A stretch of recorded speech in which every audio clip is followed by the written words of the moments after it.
Alright, so for this one, we are going to do the Onshape outline like we did before. It seemed to be a hit, so we're going to try this as an assignment. So the first thing you need to do is find an image. I don't have anyone to ask me what to look for, so right now,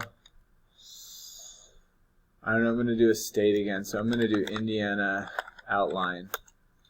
You got to look for something that's like an outline, or it's not going to be as nice. Like you could look up something like headphone outline.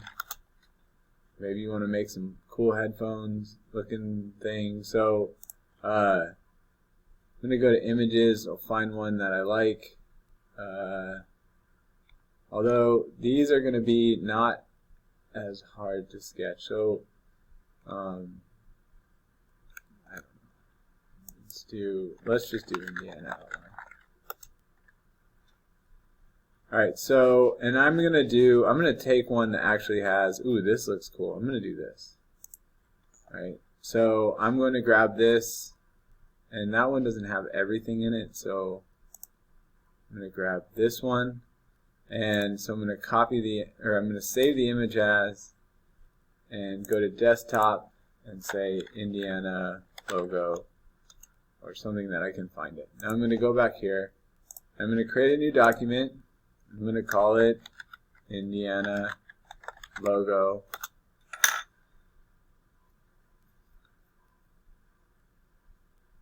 And I'm going to start a sketch in one of my planes. So it doesn't matter which one you do it in. I like to start in the front, and then I'll go to the front view.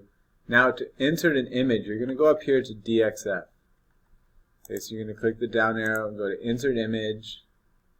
And now you need to find Import. So some of you guys on Chromebooks, when you do this, it like goes down below the screen. So to get that to work, you've got to hold Control, the CTRL key, and then press minus, and it'll zoom out, and you keep pressing it until you can see Import. Okay, if you don't need to do that, you can ignore that last part, but you need to be able to click Import. Okay, now you click Import, and you go to your desktop, and we will find that Indiana logo.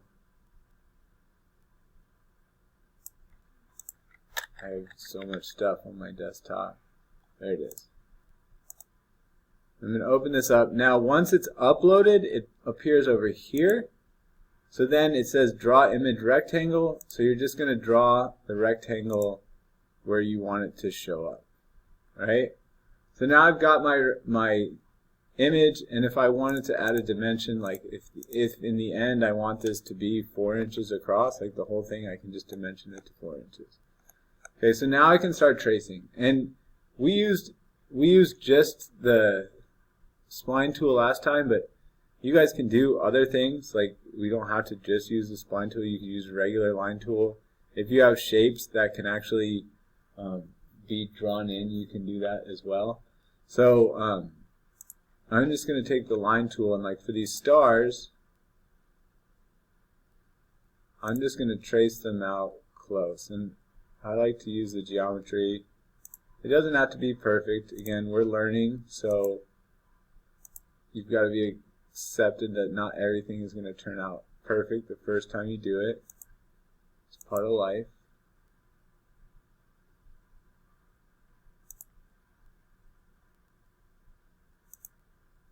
So now I've got a little star drawn, and I'm not sure if I can copy and paste these. Maybe if I stay in the sketch. I don't think I can, so I chose something that has a lot of drawing to do. That's fine with me, but maybe you want something that's not as hard. And then, you know, for these round parts, I could do the spline tool, and if you zoom in, and you do more points, the more points you make with the spline tool, the more it will look like your shape. So I'm going to stop my spline right there by double clicking on it, because then I switch to straight lines. So I'm going to pick up that line and make a straight line. So I've got that done now. So now a lot of these are straight lines too, so I could just go boom, boom.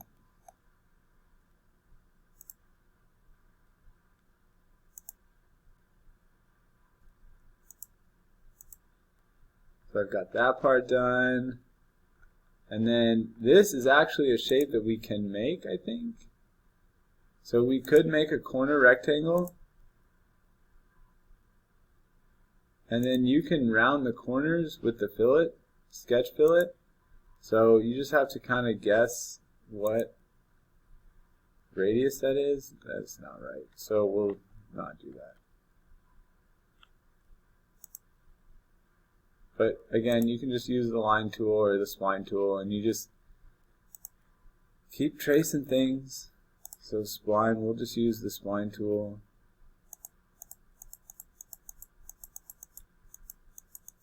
And actually, this is all going to look like one thing.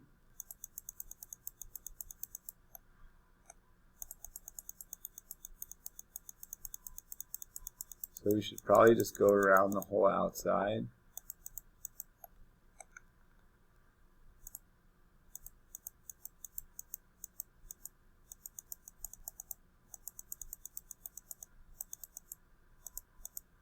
So I made my fire.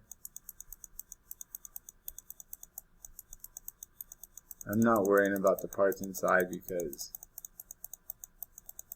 we can go back and add those.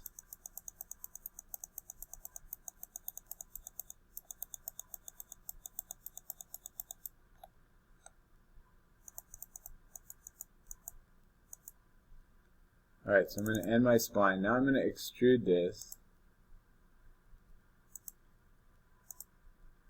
I'm going to choose inside these parts. Now, when I'm extruding this, this is going to go out forward, so I'm going to maybe put 0.25 in. Now, if I want this to go behind,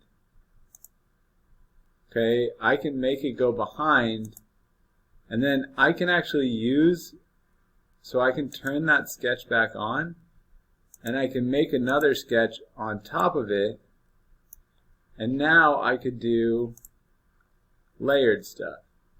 So I could now go around this. It's nice, it's letting me follow that. So we're trying to go straight across.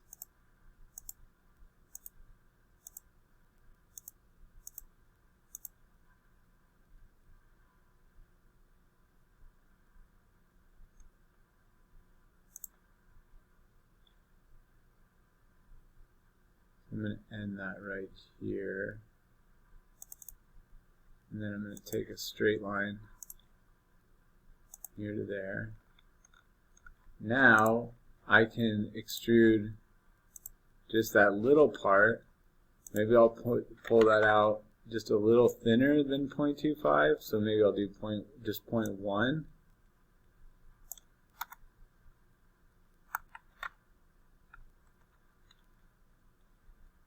Click the check, and now I have this multiple layered thing. So when I turn my visibility of my sketch off, now I have that, layered thing. It just looks too big, so I'm going to double click on extrude 2, and I'm going to change this to like 0.05.